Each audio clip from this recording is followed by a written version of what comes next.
So in this next little section in Daniel chapter 2, we see that it happens in King Nebuchadnezzar's second year of reign. Now, King Nebuchadnezzar took over from his father when his father died. This means that all the magicians, the noblemen, the astrologers, the sorcerers, King Nebuchadnezzar inherited them from his father. It's only his second year of reign. And when we look back at Daniel chapter 1 of the people that King Nebuchadnezzar sieged from Judah, and they were going to be trained up, their training was 3 years as well. So the chances that King Nebuchadnezzar had to be able to change these people over to the ones he decided is quite low. And on this particular night, in the second year of his reign, he has a dream, he has a vision, and it disturbs him so much that he loses sleep, and he's just like, what did that vision mean? Okay, time to call the magicians in, time to call, sorry, the Bible's right down here, so when I look down, and this is verse 2, it's time to call the magicians, the astrologers, the sorcerers, and the Chaldeans to tell the king his dream. So they've all come before him, and the king's just like, oh, I've had this dream. I need you to tell me what it means because I've lost my sleep. I don't know what to think about it. And they're like, okay, come on, tell us what the dream was and we'll tell you the interpretation. King Nebuchadnezzar like, I ain't falling for that. If I tell you the dream, you are just going to make up some kind of interpretation and tell me whatever I want to hear.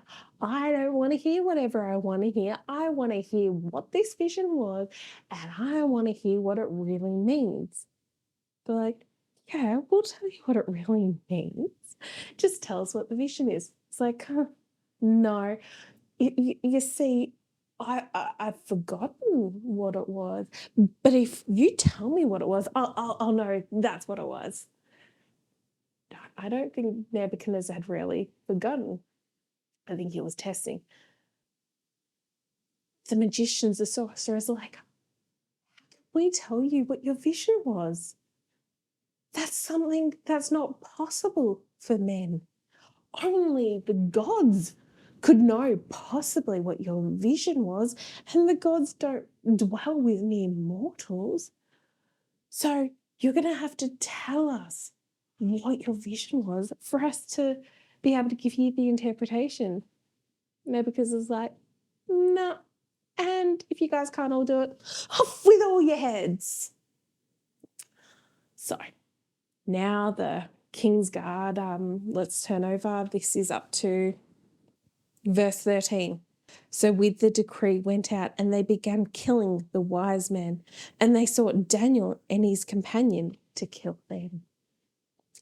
With the counsel and wisdom, Daniel answered Arachi, the captain of the king's guard, who had gone out to kill them, wise men of Babylon. So the decree had gone out, and the captain of the king's guard had gone out to seek out Daniel, to kill him, because he is one of the wise men. And Daniel's like, why is this so urgent? What's going on? So the king's guard, the captain of the king's guard, tells Daniel what's going on. Daniel's like, well, I'm going to lose my head anyway, so I'm going to go up to the king and I'm going to ask the king for 30 days. And at the end of the 30 days, I'll come before him and tell him what his vision is. Nebuchadnezzar's like, well, why not? I can wait 30 days. Sure. If you think it's possible in 30 days, you're going to know what my dream is and what the vision is, by all means, I can wait 30 days until I cut your head off. Daniel's like, okay, cool, 30 days it is. So he goes back home. He, gets on the phone, not that there was a phone, but whatever it was, whatever their technology was at that point in time.